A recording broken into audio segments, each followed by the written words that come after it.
کر دے گا، اللہ بھی معاف کر دے گا۔ ایک مرتبہ ایک آدمی غریب تھا، مسکین تھا، محتاج تھا، اور وہ بازار سے مچھلی لے کر کے آیا، بیوی کو کہا کہ پکائیے، بیوی پکائی مگر اس میں نمک تیز کر دی۔ یہ صاحب کھانے کے لیے بیٹھے، دیکھا کہ نمک بہت زیادہ تیز ہے، کھایا نہیں گیا، ایک دو لقمہ کھائے، اس کے بعد انہوں نے چھوڑ کر کے چلے گیا۔ بیوی کھانے کے لیے بیٹھی، دیکھا کہ کافی نمک ہے، مگر یہ شوہر محترم یہ ایک دو لقمہ کھایا اور کہا کہ یہ نمک تیز ہے، لگتا ہے کہ میری بیوی سے ایسے ہی پڑ گیا ہوگا۔ کہا کہ جاؤ، یہ تو میری بیوی ہے، میں اللہ کی بندی سمجھ کر کے معاف کر دیتا ہوں۔ اور وہ اللہ کی بندی سمجھ کر کے معاف کر دیا۔ جب اس آدمی کا انتقال ہوتا ہے، جب اس آدمی کا انتقال ہوتا ہے، پروردگار کہتا ہے کہ میرا بندہ تم تو بہت فاسق ہو، فاجر ہو، گناہگار ہو، تو بدماش ہو، تو نے نماز نہیں پڑھی، زکات نہیں دی، تو روزے نہیں رکھا، تو جھوٹ بولتا رہا، غلط کام کرتا رہا، فسق فجور کرتا رہا، مگر ایک دن تم نے اپنی بیوی کو میری بندی سمجھ کر کے معاف کر دیا، میں تم کو اپنا بندہ سمجھ کر کے تمہارے سارے گناہوں کو معاف کرتا ہوں۔ اللہ اس کے سارے گناہوں کو معاف کر دیا۔ اس لیے لوگوں یاد رکھو، رب کائنات تمہیں نعمت کے طور پر بیوی عنایت فرمایا ہے، لہذا اس کی قدر جانا اور اس سے محبت کیا کرو۔ ارے اللہ کے نبی جناب محمد رسول اللہ صلی اللہ تعالی علیہ وسلم جب بھی گھر تشریف لاتے اپنی بیوی کی تعریف بیان کرتے، اپنی بیوی کو سلام کیا کرتے۔ اور لوگوں جب بھی تو گھر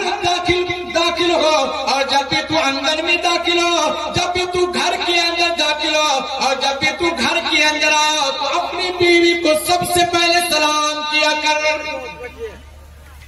بیوی بھی شوہر کو سلام کرے اور شوہر بھی بیوی کو سلام کیا کرے۔ اگر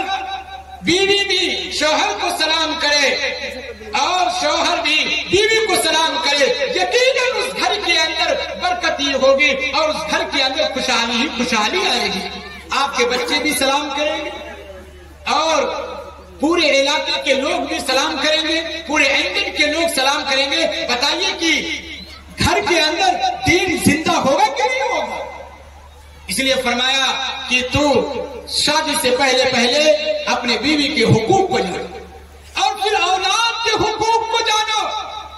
کہ بچہ پیدا ہوگا تو کیا کرنا پڑے گا کہ نہیں کرنا پڑے گا۔ کیا بچہ پیدا ہو جائے صرف لڈو میں بانٹنا پڑے گا کہ کچھ اور کام کرنا پڑے گا؟ لہذا اس کی بھی جانکاری ضروری ہے،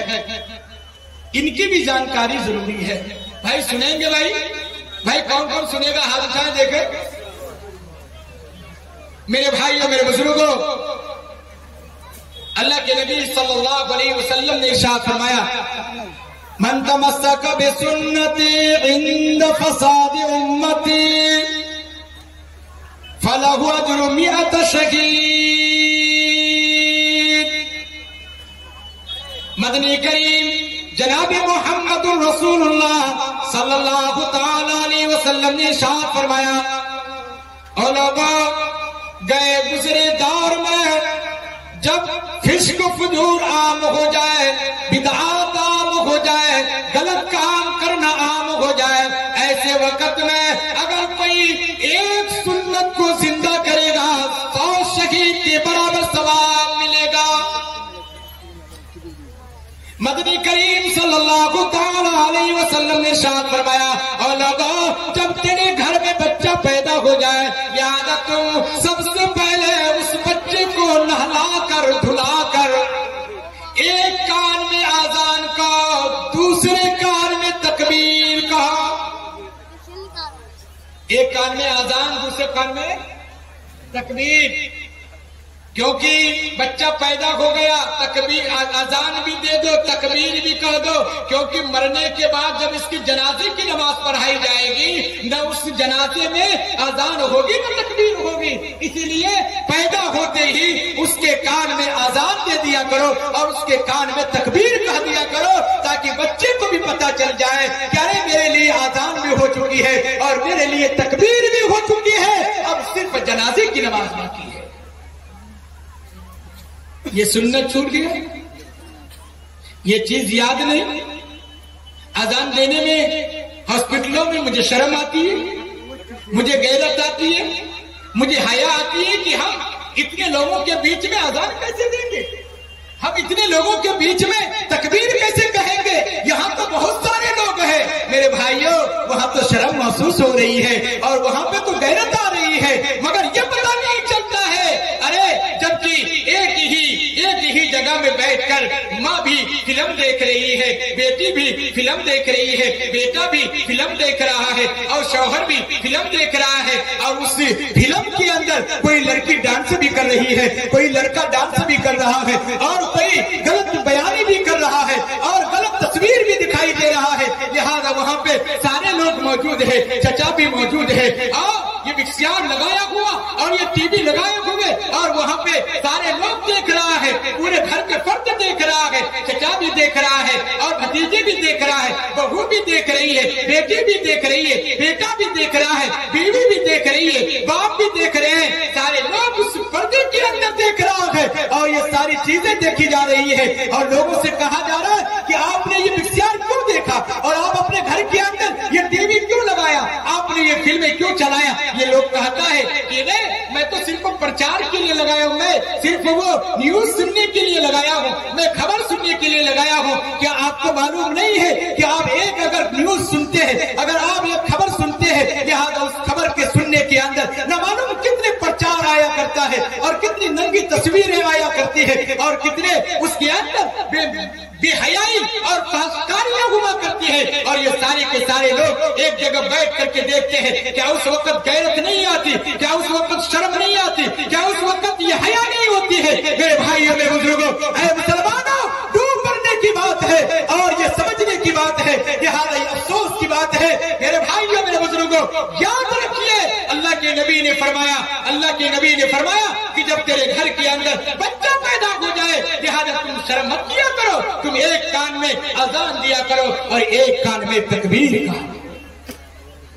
تاکہ سنت ادا ہو جائے، اور ایک سنت ادا کرو گے 100 شہید کے برابر ثواب الگ ملے گا، اور پھر مزید یہ ہوگا کہ اس کے کان میں سب سے پہلے اللہ اکبر کی آواز جائے گی، اللہ کی وحدانیت کی آواز جائے گی، اللہ کی کبریائی کی آواز جائے گی اور اللہ کے ذات و صفات کی آواز جائے گی۔ اور اگر تو نے اذان نہیں دیا تو پھر وہ ہاسپٹل میں بھی گانا بجتا ہے، اور روڈ میں چلیے تو گانا بجتا ہے، گاڑی میں بیٹھیے تو گانا بجتا ہے، اور گلی میں بیٹھیے تو گانا بجتا ہے، گھر آئیے تو گانا بجتا ہے، بازار جائیے گانا بجتا ہے، مارکیٹ میں چلیے گانا بجتا ہے۔ ارے اس کے کان میں اگر اذان کی آواز پہلے نہیں پہنچے گی تو قسم خدا کہ اس کے کان میں سب سے پہلے گانے کی آواز پہنچے گی۔ کیا وہ آپ کا بچہ گانا سننے والا ہوگا یا قرآن پڑھنے والا ہوگا؟ آپ نے آزان نہیں دیا، آپ نے تکبیر نہیں کیا اور اس کے کان میں